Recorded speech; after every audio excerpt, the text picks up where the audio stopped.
సర్పంచ్ మేము ఏదైతే గ్రామాలలో ఈరోజు పాలన అస్తవ్యస్తం అయిందో మరి ఈరోజు ప్రభుత్వానికి చెంపపెట్టు విధంగా ఈ తీర్పునియడం అనేది చాలా సంతోషంగా ఉంది. ఎందుకంటే ఇప్పుడైనా కళ్ళు తెరిచి మరి 3 నెలల్లోపు ఎన్నికలు నిర్వహిస్తే గ్రామాలు బాగుపడతాయని చెప్పి మేము ఈ సందర్భంగా భావిస్తూ ఉన్నాము. అదేవిధంగా వాటికి తోడుగా మరి ఇప్పటి వరకు గడిచినటువంటి 5 సంవత్సరాలలో ఎన్నో గ్రామాలలో ఎన్నో అభివృద్ధి పనులు చేసి మరి చేసినటువంటి పనులకు మాకు బిల్లులు రాక ఈరోజు కోర్టుల చుట్టూ అధికారుల చుట్టూ తిరిగినాము, ప్రభుత్వం చుట్టూ తిరిగినాము, లాస్ట్ కోర్టు చుట్టూ కూడా తిరిగే పరిస్థితి ఈరోజు మీరు ప్రత్యక్షంగా చూస్తూ ఉన్నారు. ప్రభుత్వం ఇప్పటికైనా కళ్ళు తెరిచి మా యొక్క పెండింగ్ బిల్లులు చెల్లించాలి, అదేవిధంగా ఎన్నికలు కూడా సకాలంలో నిర్వహించాలి, ఆరోగ్యవంతంగా ఉన్నటువంటి ఈ తెలంగాణ గ్రామాలను తెలంగాణ పల్లెలను మరి అభివృద్ధి దశలో తీసుకుపోవాలని చెప్పి మేము ప్రభుత్వాన్ని డిమాండ్ చేస్తూ ఉన్నాం.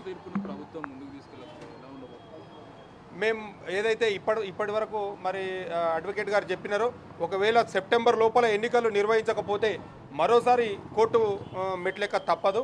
ఖచ్చితంగా ప్రభుత్వము 3 నెలలలోపు ఎన్నికలు నిర్వహించకపోతే మళ్ళీ మేము ఖచ్చితంగా కోర్టుకు రావడం జరుగుతూ ఉంది. అయితే మనం చూస్తున్నాం కదా, దీనికి సంబంధించే ఏదైతే సెప్టెంబర్ 30 లోపుకు సంబంధించి ఎన్నికలు నిర్వహించాలి, దానికి సంబంధించి ప్రభుత్వం 1 రోజుల సమయం అడిగింది, ఎలక్షన్ కమిషన్ 60 రోజుల సమయం అడిగింది. కాబట్టి 90 రోజుల సమయం హైకోర్టు ఇవ్వడం జరిగింది. ఈ 90 రోజుల్లో పూర్తిగా ఎన్నికలు నిర్వహించి రిజల్ట్ కూడా వెల్లడించాలి అని చెప్పేసి కూడా హైకోర్టు స్పష్టంగా ఆదేశాలు జారీ చేసిందని చెప్పేసి కూడా పిటిషనర్ తరపు న్యాయవాది కూడా చెప్పడం జరిగింది. ఇక గ్రామాల్లో అభివృద్ధి కుంటపడింది. ఎందుకంటే